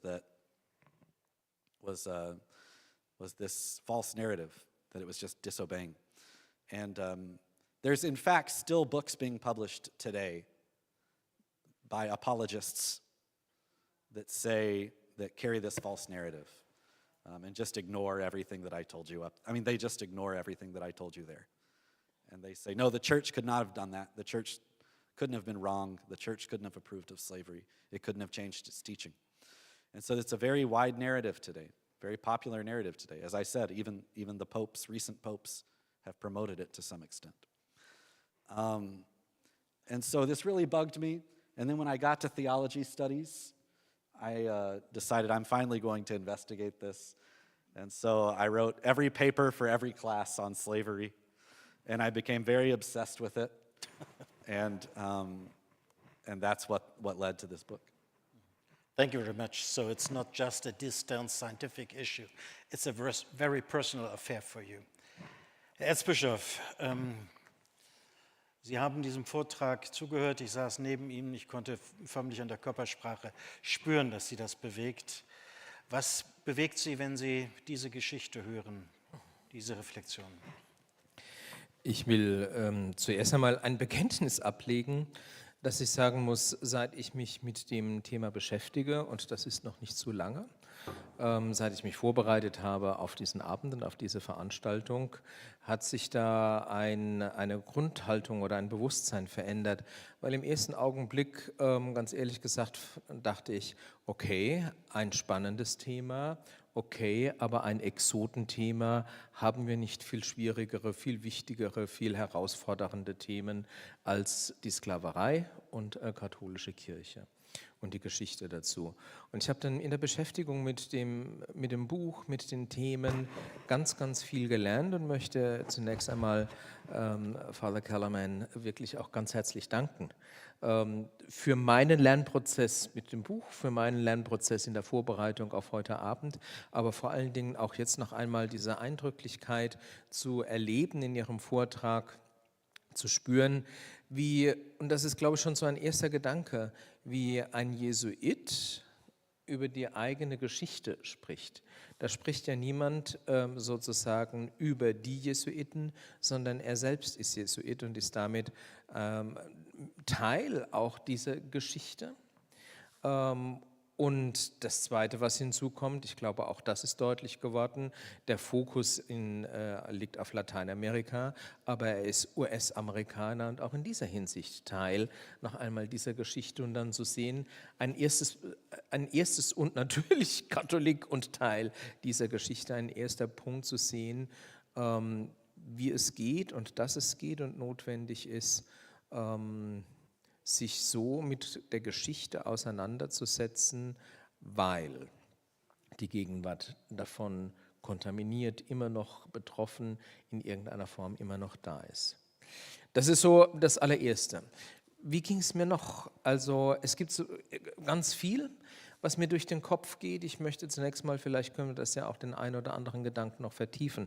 Ich möchte zunächst mal den Gedanken aufbringen, zu sehen, das bewegt mich, wie ein Gedanke aus der Geschichte heraus, aus den eben nicht christlichen, sowieso nicht christlichen, aber auch aus dem biblischen Gedankengut her gar nicht kommt, sondern von Aristoteles herkommt und trotzdem sich die ganze Geschichte des Volkes Gottes mit diesem Gedanken durchzieht, wie das Neue des Christentums nicht die Kraft hat, sozusagen diesen Gedanken auch wirklich durchzusetzen, sondern, wenn ich an Paulus denke, es gibt nicht mehr Sklaven, sondern nur noch Freie, aber die faktische Veränderung es gab so keine faktische Veränderung an der Geschichte, sondern es war eine eher spiritualisierende Grundhaltung. Zu sehen also, wie im Grunde von außen kommend in die Lehrtradition von Kirche dann etwas hineinkommt, was aber auch auf ein Substrat, auf einen Boden trifft innerhalb der Kirche. Das zunächst einmal zu sehen und sich die Frage zu stellen, wie geht das zusammen? Wenn ich auf heute schaue, wir sind pilgerndes Volk Gottes und wir haben den Schatz unserer Tradition und wir sind gleichzeitig ganz geprägt von der Gegenwart. Und wie geht beides zusammen in kritischer, gegenseitiger Durchdringung? So ein Gedanke, der mich bewegt. Ein anderer Gedanke ist, ich fand es sehr eindrücklich, wie Sie das jetzt eben auch geschildert haben, zu sehen, dass ja es nicht so war, alle waren der gleichen Meinung, es war die gängige Meinung, es war die gängige Weltanschauung, sondern es gab ja auch Theologen, es gab ja auch eine Spur in der Lehre der Theologie, die sehr kritisch und das unterscheidend Christliche in diesem Augenblick auch deutlich formuliert hat. Da zu verstehen, warum es sozusagen dieses unterscheidend Christliche, dieses Dagegensprechen und sich einsetzen für etwas anderes, für das Eigentliche, warum das nicht stärker im Lauf der Geschichte wurde. Womit hängt das zusammen? Und dann auch zu sehen, dass diese Rationalisierungsversuche, man hat ein Gespür im Laufe der Zeit, da geschieht etwas Falsches. Und wie versuche ich das, was ich spüre, dass es eigentlich verkehrt ist, vor mir selbst zu rechtfertigen, indem ich es rationalisiere. Mir kommen dann immer wieder Analogien zu anderen Themen bis in die jüngste Vergangenheit hinein, die mir zeigen, wie schwer ist es anscheinend wahrzunehmen und anzuerkennen, dass man Schuld auf sich geladen hat, dass man sozusagen auf einem falschen Dampfer unterwegs war. Und auch das wäre, glaube ich, nochmal eine Fragestellung, an der man weitergehen kann. Bis dahin diese Fragestellung von Molina, wie komme ich dazu, ob jemand zu Recht versklavt ist? Es war eine ganz merkwürdige Assoziation, die ich heute Abend hatte. Das kann ich nur herausfinden, ob ich einen rechtmäßig oder nicht rechtmäßig versklavten Sklaven bei mir habe, indem ich ihn selbst befrage. Wir beschäftigen uns heute in intensiven Auseinandersetzungen in Europa, jetzt bitte nicht erschrecken, aber mit einem Lieferkettengesetz, bei dem wir eine Frage stellen, wie können wir sicherstellen, dass das, was wir heute nutzen an Produkten, nicht durch unterdrückte Kinderarbeit sozusagen auch kontaminiert ist. Also da ergeben sich für mich sofort ganz neue, aktuelle Fragestellungen. Das andere ist natürlich, ich glaube, mehr als offensichtlich, dass man zu einem Wechsel in der Lehrtradition kommt und dann es aber schwerfällt, sozusagen auch sich einzugestehen und anzuerkennen, dass man selbst falsch gedacht und falsch gelehrt hat. Dass man sozusagen sehr spät kommt, also sehr spät kommt, während schon in Nordamerika man weiter war, Sklaverei verboten war, bis man überhaupt zu dem Schritt kommt. Und als man dann zu diesem Schritt kommt, sich sozusagen gefühlt an die Speerspitze setzt und sagt, und bei uns war es schon immer so. Also auch da nochmal ein neues Leugnen und auch damit noch einmal die Frage, wie durch dieses Leugnen auch Schuld auf sich geladen wurde. Ich würde es mal gern bei diesen Dingen, aber es sind bestimmt Punkte, an denen man noch mal vertiefend reingehen kann. Ja, herzlichen Dank. Sie haben eine ganze Reihe von Punkten schon aufgerissen. Ich würde an einer Stelle nachfassen wollen. Der Umgang mit diesem Erbe, also das toxische Erbe, was wir jetzt hier vor uns haben, über das wir uns im Wesentlichen einig sind. Was wären so für Sie die Leitlinien? Bräuchten wir so etwas wie ein Schuldbekenntnis zum Beispiel? Ein Schuldeingeständnis, um einfach mal die Fakten festzustellen? Ja, und gleichzeitig zunächst einmal ist das nicht einfach nur ja und dann ist alles gut, sondern mir geht es darum, noch einmal zu gucken, was braucht es denn, dass ein Schuldeingeständnis nicht Gefahr läuft. Damit ist das Thema abgehakt und es ist okay. Denn wir erleben in verschiedenen Zusammenhängen an manchen Stellen fast sogar schon inflationär Schuldeingeständnisse, bei denen wir spüren, und was bewirkt es eigentlich? Das Schuldeingeständnis ist ein wesentliches Element zur Aufarbeitung von Schuldgeschichte. Aber es darf nicht das Einzige sein und es darf erst recht nicht das sein, was sozusagen isoliert für alles andere steht und alles andere wird zurückgenommen. Also zum einen, glaube ich, müssen wir wissen aus verschiedenen Zusammenhängen heraus, denken wir an das extrem schwierige Thema der Aufarbeitung von Schuld in Kirche im Zusammenhang mit sexualisierter Gewalt. Wie viel Zeit braucht es, ob man will oder nicht, um sozusagen fähig zu werden, sprachfähig zu werden, in einer Art und Weise, dass man der Sache wirklich gerecht wird? Dass es nicht Schuldverschiebung ist, dass es nicht in irgendeiner Form ins andere Extrem geht, sondern was braucht es, dass ich so darüber sprechen kann und damit auch ein Bekenntnis ablegen kann, dass ich der Sache und der Wucht gerecht werde und gleichzeitig bei anderen nicht Abwehr auslöse, sondern sie mit hineinnehme. Was braucht es, dass das eigene Schuldbekenntnis wahrgenommen wird als Teil einer sehr umfassenden Schuldgeschichte? Also mit einem Schuldeingeständnis, einem Schuldbekenntnis, zum Beispiel durch den Papst, ja, das wäre ein enormes Zeichen. Aber ich glaube, es wäre auch notwendig, dass es eingebunden ist in ein Ganzes. Ja. Was braucht es, dass man sozusagen auch einbinden kann, ein solches Bekenntnis in diesen gesamten Prozess der Veränderung von Lehrtradition?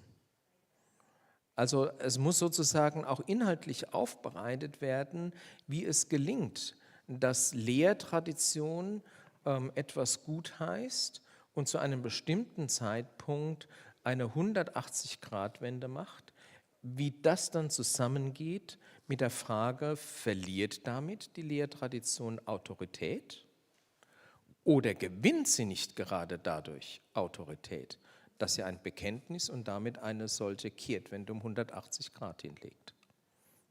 Ja, vielen Dank. Es wird sehr, sehr deutlich, hier geht es um ganz grundlegende ekklesiologische Fragen auch um das Selbstverständnis der Kirche. Christopher, do you have any particular ideas how to deal with this toxic heritage? What could be our next steps? What would be your recommendations? And as a Jesuit, could you give us a hint? What are the temptations we are going to meet? Thank you very much for your comments, and I really appreciate your willingness to engage with the material and with the history, because it's difficult, it's painful, and it's hard, in my opinion, to do that. But I'm so grateful to you for doing so with an open heart. I think that we have a great gift right now in the church of the synod, of synodality, that Pope Francis brought us in terms of bringing people to the table to speak. I would love one day to see a synod on colonialism, slavery, and racism in church history. I think that would be something beautiful for us to do, and to examine how our history has been impacted by these things. I imagine it, though, something that I often think about is the South African Truth and Reconciliation Commission after apartheid. Of course, that was this history isn't quite as recent, but it's not that long ago, right? In 1888, there were still Catholic slaveholders in Brazil. That's not that long ago. And so I think that being able to have some time where the history is told and put out there, because this is something, and in a way like the Truth and Reconciliation Commission in South Africa, or I'm sure that this room, that you all know so many different ways of dealing with the history of Nazism and the Holocaust, and the difficulty of reconciling with that. I mean, I would suspect that you all have real expertise in how something could be done well, and I think that we would have to all come together to do that, to think about that. And of course, major players in that conversation would have to be the descendants of those who were enslaved, right? The African diaspora, and including Black Catholics. Black Catholics in the United States, Black Catholics in Colombia, Black Catholics in Brazil, and to talk about how this has impacted their lives, to talk about the discrimination that they face even in the church today, and of course in the societal inequality, right? And so I think having us all there to listen to the descendants, and also, this isn't a history that's widely known, and so it's something that needs to be taught. It's something that needs to be part of our own telling of our own story, right? Right now it isn't. And so I think that's really the main thing, is that we need the truth to be out there. And whenever I give this talk in the United States, a talk like this one, and there are Black Catholics in the audience, and it gets to this period, almost without exception, they all say, yes, conversations about reparations are good. Those are good conversations to have, but we just want people to believe us that this happened, and to know the truth. We just want the truth to be out there and accepted. And that if the church could just do that even, what a great step it would be.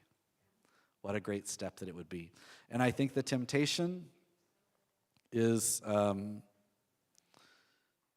as the Archbishop said, is to say that, well, this was long ago in the past. There's more pressing things to look at today. That's a temptation. And even if there are more pressing things to look at today, well, we can do more than one thing, right? We're all very sharp people. We can talk about more than one thing at a time in our lives, That's a big temptation. Another temptation is to just say it's too painful, so we don't want to look at it. And I hear that a lot. even in my own order. And of course, it wasn't just the Jesuits, right? Dominicans were slaveholders, Franciscans were slaveholders, Capuchins, diocesan priests, popes. I mean, this is, it's very painful to look at, and sometimes when history is too painful, we can just say, I don't want to look at it anymore. I want to think about something else. And then the wounds stay, and the wounds fester. Thank you. Herr Erzbischof, Sie wollten auf die Frage der Synodalität reagieren. Ich würde tatsächlich gerne noch ergänzen. Der Gedanke, dass ein Schuldbekenntnis, eine Anerkennung in dieser Form ein wesentlicher Schritt, ein wesentliches Moment ist, aber nicht isoliert stehen darf, sondern flankiert sein muss. Father Kellerman hat es gerade eben gesagt, ist für mich noch einmal deutlich zu wissen und zu erkennen, was hat das denn eigentlich, dieses Thema, für eine Relevanz und für eine Auswirkung auf das Heute? Ich erinnere mich sehr gut an mein allererstes deutsch-afrikanisches Bischofstreffen in Madagaskar.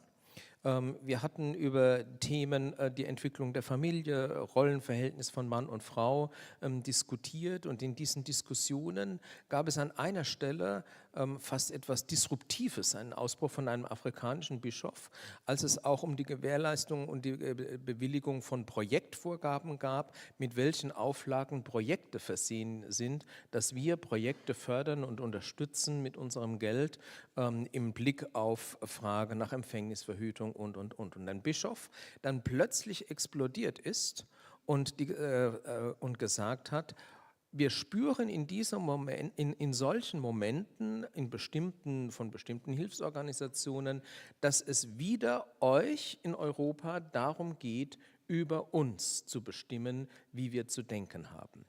Und diese Erzählung, also dieses Erleben auf Madagaskar, das war für mich das erste Mal so dieses hautnahe Erleben, wie sehr diese Verwundung, wie tief diese Verwundung ist und bis in die Gegenwart hinein plötzlich spürbar ist. Und ich glaube, bestimmte Fragestellungen, die wir innerhalb unserer Kirche haben und diese ganz große Chance, die auch durch die Weltsynode dann in diesem gesamten Konsultationsprozess möglich war, hat uns ja auch wiederum gezeigt, wie notwendig es ist, dass wir nicht nur ein Schuldeingeständnis machen, sondern dass wir daraus auch zu einer neuen, anderen Art des Umgehens, des Aufeinanderhörens, des Miteinanderverstehens, des Hören wollen, des Lernen wollen und damit auch des Anerkennens und des Glaubens gehen wollen. Also von daher ist, glaube ich, auch der Gedanke der Synodalität in einem weltumfassenden Kontext, wie es Papst Franziskus initiiert hat, hilft auch, bestimmte weltkirchliche Dynamiken, die ihren Ursprung in dieser geschichtlichen Erfahrung haben, neu anzugehen und neu zu verstehen. Das meinte ich vorhin. Es kommt nicht einfach nur auf diesen isolierten Akt eines Schuldbekenntnisses an, sondern es braucht die Bereitschaft, Geschichte anzuerkennen, wie sie ist, sie nicht schön zu reden und gleichzeitig Bildung, Vermittlung, um zu verstehen zu können, was sind denn heute für Dynamiken im Spiel, die letztendlich ihre Urwunde in diesen geschichtlichen Erfahrungen haben. I have the feeling, Chris, that you agree. Reading your body language, it's not so complicated. No, certainly. And I think that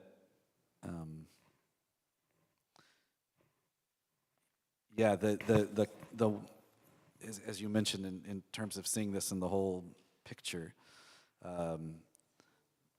the colonial mindset, of how Western nations can still find themselves exercising that, and how we need to move away from that.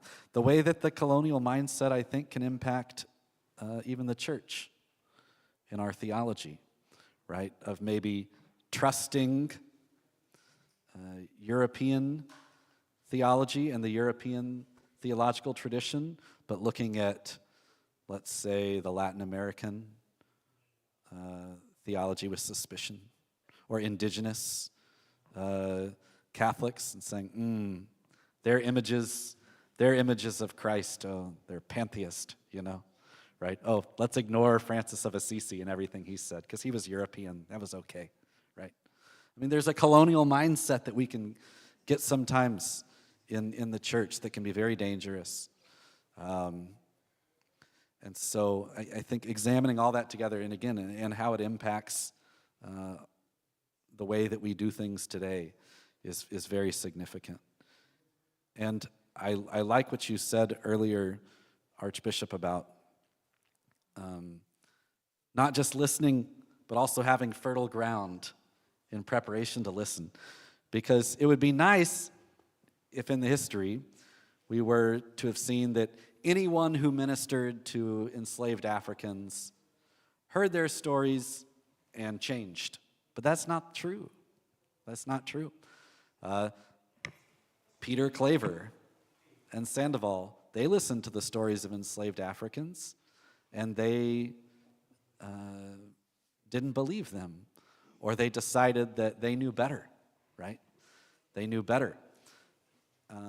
There wasn't fertile ground there as there were for others. And so I think that that's something that we have to do in synodality in the church today too, as we listen, is to really be open to conversion, to really be open to where is the Holy Spirit in this moment, and to not immediately assume that it's with me.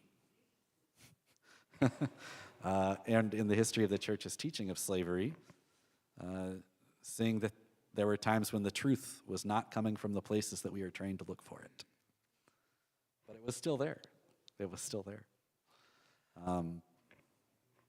I think that when I think about this history, of course, I'm like every other scholar that thinks that, you know, their research is what will save the world and the church. You know, and everybody should be interested in it. But I really do believe that examining this history as a church would not only bring some healing and new creative options and solutions to the problems of racism and colonialism and inequality today, but it would also help us as a church to provide a stronger evangelical witness in the world, and to think a little bit more deeply about teaching and authority, because there's some real theological challenges in this history. And we can just ignore them and hope they go away, but they won't, right? I think it could really, I mean, I would argue that this history shouts for the need for synodality.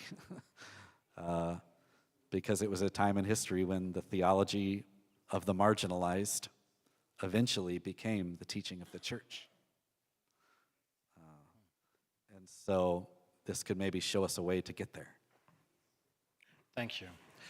Ich denke, es ist deutlich geworden, insofern müssen wir das gar nicht groß vertiefen, dass wir hier nicht über eine sehr distanzierte historische Frage reden.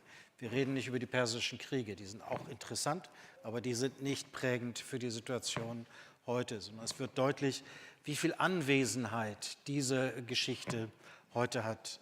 Für mich selber war in Ghana die Teilnahme der Afrokolumbianer extrem eindrucksvoll, weil es wurde so deutlich, dass das Fehlen der Erinnerung in Kolumbien über das Schicksal der Versklavten korrespondiert mit der schwierigen sozialen Situation und der Menschenrechtssituation der Afrokolumbianer heute.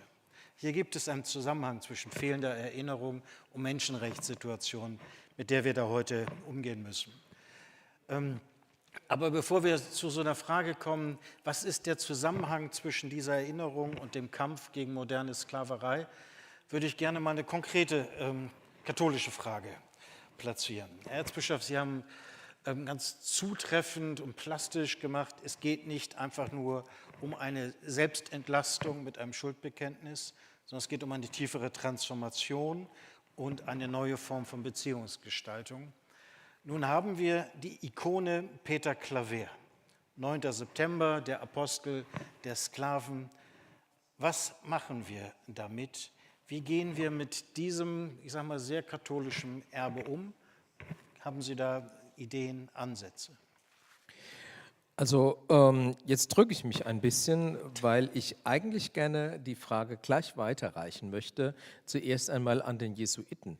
Und zwar wirklich aus einer Frage heraus, wie geht denn nach all der Erkenntnis der Jesuitenorden mit seinem jesuitischen Heiligen heute um? Vielleicht hilft uns das auch noch einmal zu denken, wie wir damit umgehen.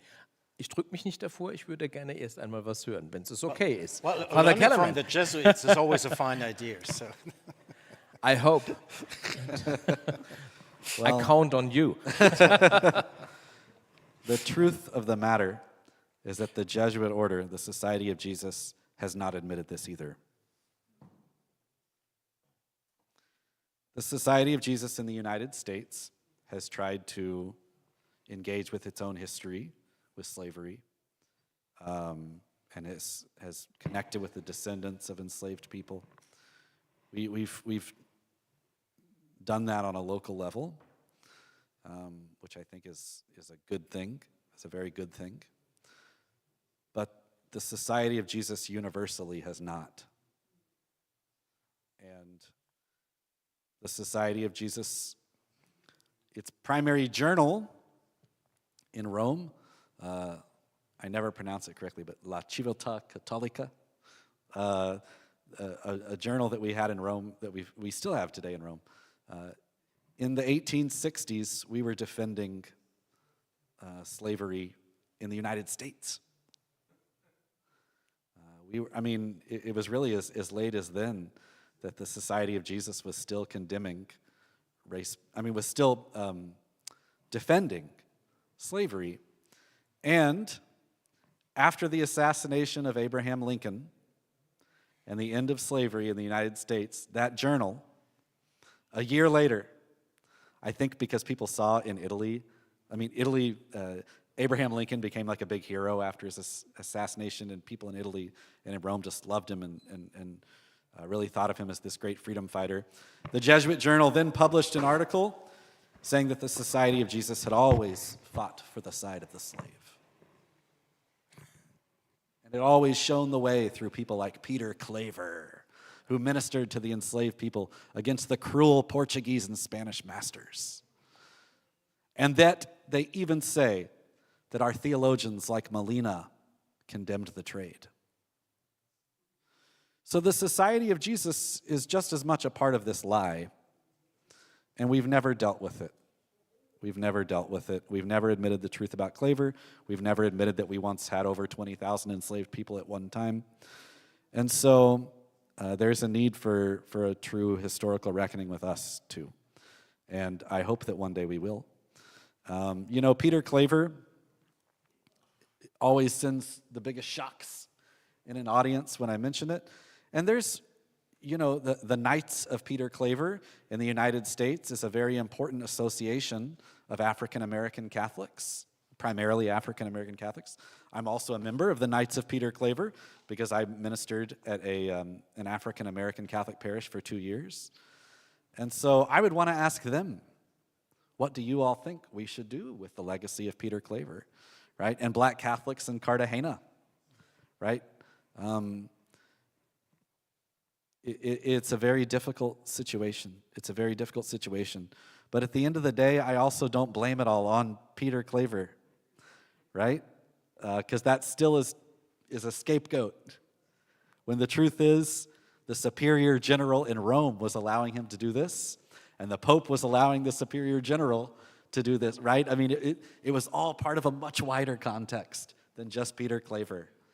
And so the one thing that I will say is that you have these saints that fall off their pedestals, like Gregory the Great or Peter Claver.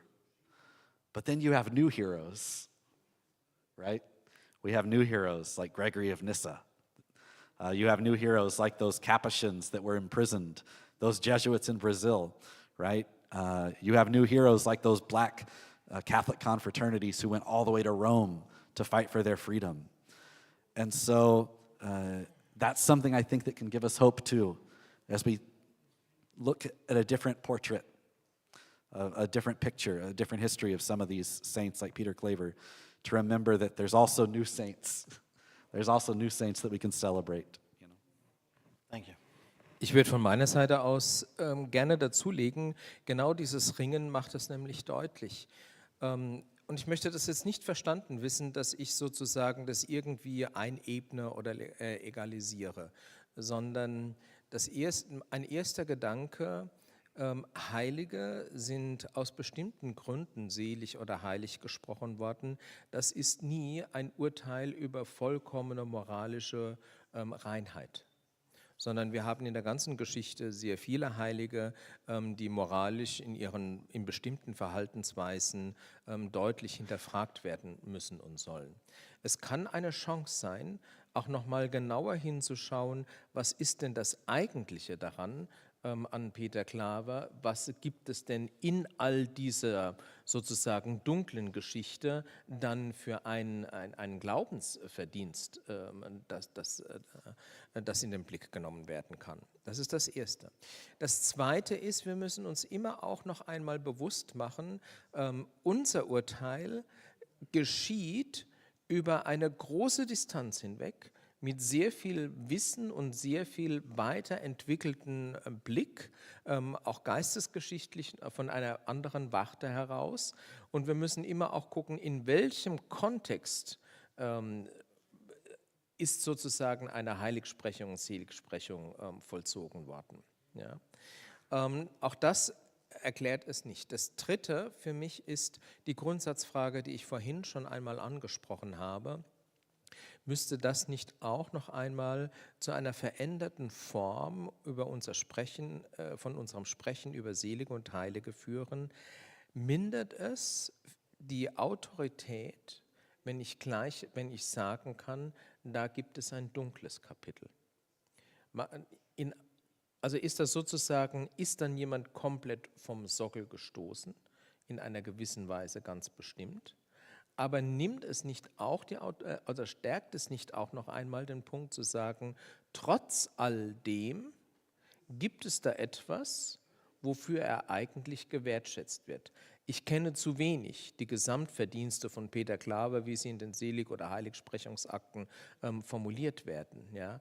Aber die Grundfrage dahinter steckt immer, ist erst dann jemand sozusagen in dieser Anerkennung, in dieser Wertschätzung, wenn es eine blütenreine Weste gibt?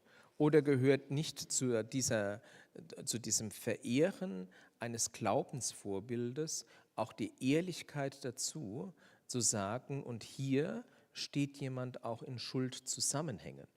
Das ist ja vielleicht auch nochmal eine eigene Frage, auf die wir gehen müssen. Wie ist das denn erklärbar, was persönliche Schuld im Umgang mit Sklaverei ist und was sozusagen das Eingebundensein in erkenntnistheologische Zusammenhänge oder auch in systemische Zusammenhänge, die dann wiederum, man könnte es den erbsündlichen Zusammenhang auch beschreiben, die dann auch nochmal ein anderes Licht drauf werfen, ohne etwas zu entschuldigen. Aber ich glaube, in dieser differenzierten Form brauchen wir grundsätzlich einen Blick auf das, was heilig oder selig heißt, heißt nie absolute moralische Reinheit. Chris. Yeah, thank you. And I think that,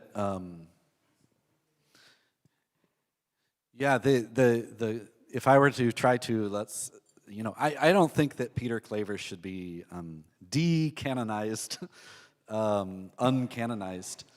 I think that the difficulty with Peter Claver is that there is a narrative, a false narrative, either one, that he was against slavery, which, by the way, Pope Francis said that. Pope Francis once said that, very few people were against slavery at that time. Peter Claver was one of them, he said. So again, the Jesuits don't know our own history, even the Holy Father. And so there's this false narrative that must be corrected, right? Because, and what we also don't want to do is say, so let's say we correct the narrative, right? And say, no, there were He was not against slavery. He wasn't against it. He was a slaveholder, and we promote that. Then the second temptation is to say, well, he had no other options. He was working within the system that was given to him. But that's not true. He didn't need to buy enslaved people, right? Now, all that being said, the truth is there's a bigger historical context in which the Catholic Church is saying this is okay, and Peter Claver is part of the most hierarchical, obedient, structured religious order in the Catholic Church. And so to put all of the blame on him is crazy, right? We have to see the bigger issue here.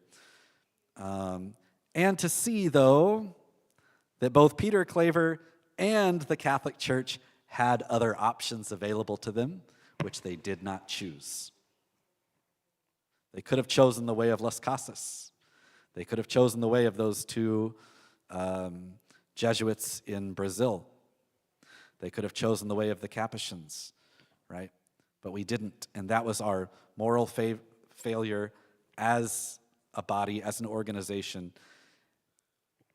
And I fear that by exalting Peter Claver as the saint of racial justice and the slave trade, we're washing our hands of it. So that's why I don't think he should be decanonized, but I do think that we need to point toward other heroes, other saints of the trade. Now, do I believe that Peter Claver is in heaven? Yes. Because like you said, I mean, he was part of a social fabric where social sin was very deep within it, and deep within the church and the church's theology at the time. What he did possess in virtue was a deep zeal and passion for the salvation of the people under his charge, including enslaved people. And that's where we can admire him and say he deeply wanted them to be saved and to be in heaven. The ways that he went against it, or the ways that he went about evangelizing, are not a good model for today's evangelization. So we can still look at his virtue there. But would I call him a saint of the slave trade? No.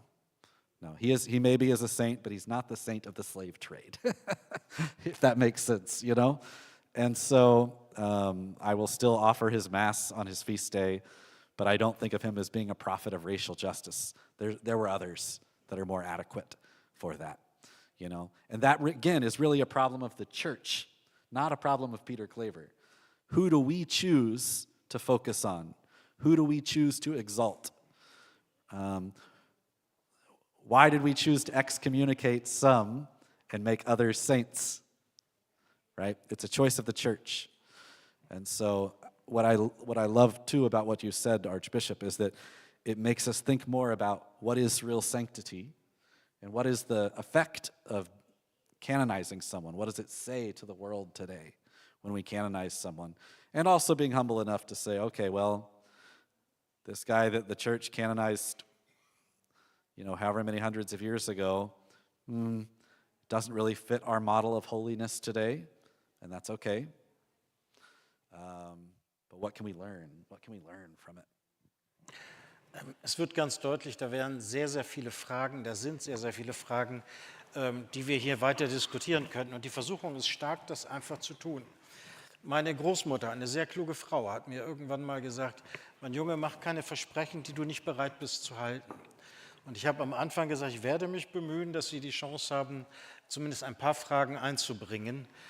Wenn Sie jetzt die Gelegenheit ergreifen wollen, Fragen zu stellen, dann bitte ich um Handzeichen. Frau Schneider hat ein Mikrofon, mal ist da.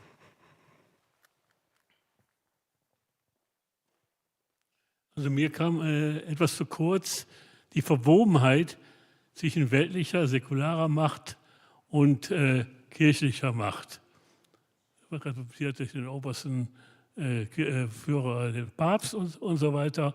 Und diese Verwobenheit, ich will das ein Beispiel nennen, für Deutschland verhängnisvoll immer noch gültiges internationales Recht, nämlich das Konkordat, eingeleitet durch Papst Pius XII.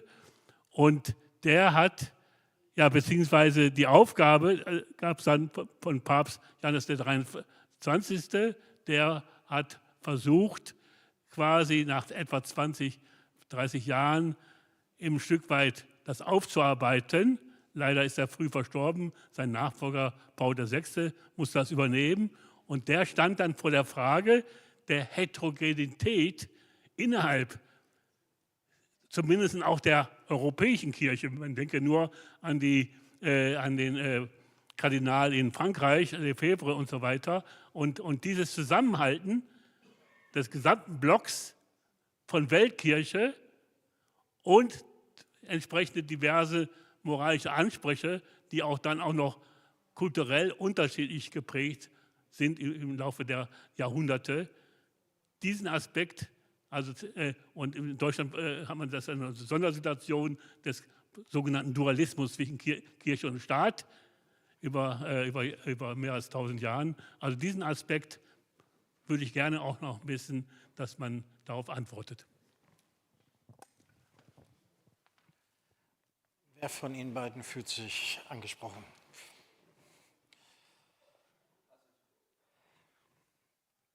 Einen ersten Gedanken dazulegen. Ich glaube, man muss immer betrachten, was ich am Anfang versucht habe, mit dem Begriff des unterscheidend Christlichen auch deutlich zu machen. Kirche ist immer Pilgerin durch die Zeit und ist damit verwoben mit all den Bedingungen, zeitgeschichtlichen Bedingungen. Und damit auch verwoben in unterschiedlicher Intensität zu unterschiedlichen geschichtlichen Epochen mit einer weltlichen Macht ausgestattet, als mit einer rein geistlichen Macht. Kirche ist nie die reine Kontrastgesellschaft, sondern sie ist immer Teil der Gesellschaft gewesen und hat von daher auch nicht nur funktioniert, sondern auch gedacht in diesen Momenten. Genau das ist die Herausforderung aber für uns als Kirche, uns diese Abhängigkeiten auch von Zeitgeschichtlichem, von Gegenwart, von all den Dingen, uns das deutlich zu machen und uns immer wieder auch selbstkritisch die Frage zu stellen, in unserem Verhalten, in unserem Handeln, auch in unserer systemischen Situation, in der wir stehen. Ja? Wo kommt darin das unterscheidend Christliche zur Welt, zur Gegenwart, zu den gängigen Überzeugungen, zu den üblichen Meinungsbildungen? Wo kommt darin das eigentlich unterscheidend Christliche zum Tragen?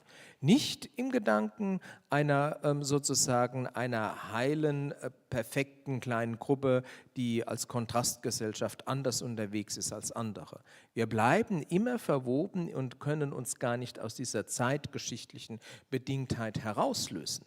Keiner von uns kann das.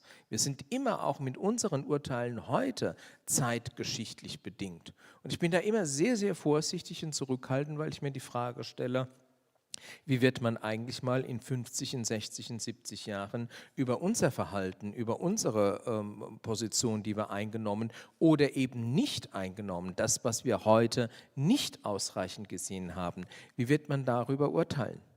Für mich ist so ein Punkt, vielleicht kann ich es noch einbringen, das bewegt mich schon über viele Jahre, begleitet es mich. Ich glaube, es ist bei Jeremia, dieser biblische Satz, in Jeremia wird es als Sprichwort bezeichnet, unsere Väter haben saure Trauben gegessen und uns wurden die Zähne stumpf. Ja? Also das ist für mich nicht einfach nur etwas, um mit dem Zeigefinger auf Geschichte zu zeigen und zu sagen, und heute weiß ich es besser, sondern gleichzeitig kritisch, selbstkritisch zu sein und wodurch werden den nachfolgenden Generationen durch meine sauren Trauben, die ich esse, die Zähne stumpf, um in diesem Bild zu bleiben. Das heißt dann aber auch mit einer gewissen Demut an das Ganze dran zu gehen, aber heißt nicht, es nicht anzugehen. Und zu sagen, man kann halt nichts ändern, es sind immer zeitgeschichtliche Verwobenheiten, sondern ja, wann immer wir zu einem Erkenntnisfortschritt und zu einer klareren Auffassung gekommen sind, dann braucht es auch den Mut und die Entschiedenheit, das zu benennen. Und gleichzeitig zu wissen, auch mein Handeln und mein Denken ist kontextbedingt eingeschränkt. Well, as an obedient Jesuit, I guess you do agree. Yes. I can't add anything because that was very beautiful. Yes. I love that image of the sour grapes. And, yeah, absolutely. Thank you. Could you raise your hand so that my colleague... Thank you very much for your presentation and also for your clear language. I like the idea of changing the narrative because so many things have been covered over time. But my question to you, sir, is this. All that we've heard over centuries, is it not based on ideology? You made mention of Aristotle, for example, what he brought about. Is it not ideology and philosophy conflicted probably with theology and missiology that formed a particular foundation that have been built on over time to look at certain group of people through that lens and other group of people in a particular lens, and so we have this dichotomy until today. So if we have to change the narrative, I applaud that. Shouldn't we go down to the roots to also change some of the perspective, the ideology, and theology to do a proper job today? Thank you, sir. Thank you. Yes, that's an excellent question, and I can only affirm it because, sometimes I get asked, why did the church do this? And I have to say, the question is not why did the church do this? There were 10,000 decisions that were made by people, by theologians, by philosophers, and so you can't just point to one thing. And that sort of building of the culture, the theological and philosophical culture that led to that context, we do have to look at the roots of it. And unfortunately, some of those roots do go all the way to Scripture. And that's an extremely difficult question to ask. That's a painful question to ask. And so I'm going to ignore that one today. But when we think about, for example, like you mentioned Aristotle, right? We see that this idea of natural slavery, even though there were people at Aristotle's time who rejected it, there were ways in which it got into our theology at times. And I think we then have to say, okay, are there maybe other aspects of Aristotle's way of thinking that we need to reevaluate that have entered into our theology, right? Or in order to sort of acknowledge the problem with Scripture without, again, pointing fingers or saying this is revelation or this isn't. I don't want to get into that. But could we at least say that maybe there are certain teachings that we take from Scripture that we take inappropriately in terms of how we use them today? And then, I mentioned earlier how Melina said, don't believe the slaves, they'll lie, right? And that this became a really popular way of thinking about this. What did that also train people to do? Don't believe black people. They are liars. They lie, they steal, they are lazy. And remember during the Black Lives Matter protests a few years ago, we had black people saying, don't you believe us? This happens all the time, right? So even those little tiny things in theology take root and cause these racist ideas and behaviors. And so there's so much that cries out for reform, that cries out for us, and especially, again, I think this is where the question you just asked really roots with what the Archbishop was saying. We don't need to judge the moral culpability of people in the past, right? Even when I talk about Peter Claver, I'm never going to judge his moral culpability. It just doesn't. Only God does that, and we hope that God shows mercy on all of us. And that's not the lesson to be learned. The lesson to be learned is, how do I do that today?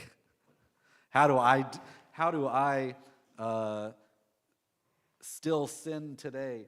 How do I not listen to people who are marginalized and the victims of oppression today? And what are the inbuilt ideas that cause me to do that? You know? And to me, really what that sticks to the heart of is, how does the church today shed itself of those things so that we can be an authentic witness to the gospel of Christ?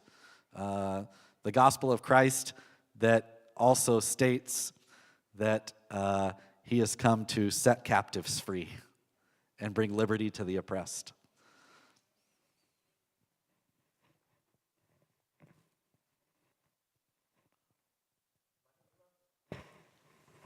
Wann immer und wo immer wir uns unserer eigenen Herkunft und Geschichte und auch den dunklen Seiten unserer Geschichte nicht stellen, bleibt es ein gärendes Gift für die Gegenwart und die Zukunft, sich der ganzen Wahrheit oder so weit wie möglich es Wahrheit gibt, zu stellen. Das bleibt ein gärendes Gift für die Zukunft. Das erleben wir in so vielen anderen Zusammenhängen. Ich habe es vorhin schon einmal ganz kurz angedeutet. Was war das für ein schwieriger, für ein schmerzhafter Prozess wahrzunehmen, wie die Zusammenhänge, auch die Schuldzusammenhänge in einem Dritten Reich waren? Was sind das für schwierige, enge Zusammenhänge im Zusammenhang mit unserem dunklen Kapitel des Umgangs mit sexualisierter Gewalt? Wann immer all das eben nicht wahrgenommen und aufgegriffen wird, ja, bleibt es ein Gift, das unser gegenwärtiges und unser zukünftiges Handeln kontaminiert und vergiftet. Und deswegen geht es nicht darum, sozusagen um Aufarbeitung der Geschichte, um ein Urteil über damals zu fällen. Das ist sozusagen notwendig, aber es geht darum, daraus handlungsfähig, unterscheidungsfähig zu sein für das Jetzt. Und ich möchte noch einen anderen Gedanken dazulegen zum Umgang mit Schuld, mit Versagen, mit geschichtlichem Versagen oder auch mit persönlichem Versagen. Wann immer wir davon sprechen, dass jemand Schuld eingesteht, steht sofort auch die Frage im Raum, wie ernsthaft, wie echt ist das? Woran erkenne ich, dass jemand ernsthaft und Schuld bekennt? Indem er sozusagen Reue zeigt. Das ist ganz alte, klassische Theologie. Worin besteht denn, woran erkenne ich denn, dass jemand Reue zeigt? Indem er im Hier und Jetzt etwas anders macht, als es vorher war. Und genau das müsste eigentlich der Zusammenhang sein, warum dieses Thema von damals etwas ist, wenn wir wirklich sehen, wie wir auch als Kirche, aber nicht nur als Kirche daran schuldig geworden sind, dass wir zeigen, wir werden heute glauben, denen glauben, die Opfer geworden sind. Wir werden heute zu einem anderen Umgang, zu einem anderen Anerkennen, zu einem anderen Hinhören, zu einem anderen Hineinnehmen finden, als es damals war. Wir werden heute mit dazulernen, dass wir Autorität nicht verlieren, wenn wir Fehler eingestehen, sondern dass unsere Autorität gewinnt, auch unsere Glaubwürdigkeit der Welt gegenüber, wenn wir gleichzeitig sagen können, und da gibt es Versagen und da gibt es Schuld. All diese Dinge, das ist das, worauf ich sage, es ist kein Exodenthema Und es geht nicht darum, mit dem Finger auf die Vergangenheit zu zeigen, sondern es geht darum, sehen, was ist, damit ich zeigen kann, ich will und wir können heute in einer anderen Weise in die Zukunft gehen und Gegenwart gestalten. Vielen Dank, Herr Erzbischof. Ihre beiden Redebeiträge entheben mich der Notwendigkeit, ein Schlusswort zu versuchen, weil wirklich die wesentlichen Dinge, die am Ende eines solchen Gesprächs gesagt werden können, von Ihnen beiden in vortrefflicher Weise gesagt worden sind. Ich denke, es wird sehr deutlich. Wir haben es hier mit einem offenen Themenbereich zu tun, der uns sehr viel weiterbringen kann in unseren Beziehungen zueinander, aber auch in unserem Verständnis unserer selbst als pilgernde Kirche durch die Geschichte. Und das tuend kann es ein produktiver Beitrag eben auch sein zu den großen Verletzungen, die es in der Welt gibt, Umgang mit dem Kolonialismus, Rassismus, indem wir vielleicht einen Beitrag leisten, der versucht, einen Horizont einer Besserung aufzuzeigen. Dementsprechend bleibt mir im Wesentlichen jetzt zu danken. Ihnen, Herr Erzbischof, dass Sie mit Ihrem sehr, sehr engen Terminplan nach Berlin gekommen sind, um dieses Gespräch zu führen. Ein wichtiges Zeichen der hörenden, aber auch der diskutierenden Kirche, die sich in die Verantwortung nehmen lässt. And of course, very much to you, Christopher. It's a tremendous contribution that you have written this book and that you are now traveling around the planet to sell the truth to the people. I remember the moment when you finished your presentation in Ghana. We were sitting in this fortress, and it was absolute silence. And it was a moment, truth coming home. It was a feeling of pain and liberation in the same moment. And thank you very much for that. And we are still within this process, bringing truth home and encouraging ourselves to become witnesses to what we have to be witnesses of. Thank you very much for this. All the best and God bless for your journeys. I know tomorrow you will go to Munich and then to Luxembourg. The same show like here, but with Kardinal Hollerich in Luxembourg, because it's important. We have to spread it. But this is not the end of these things. You know, this wouldn't be a Catholic event if there wouldn't be some drinks outside and something to eat. So feel welcomed to continue the conversation, and thank you very much.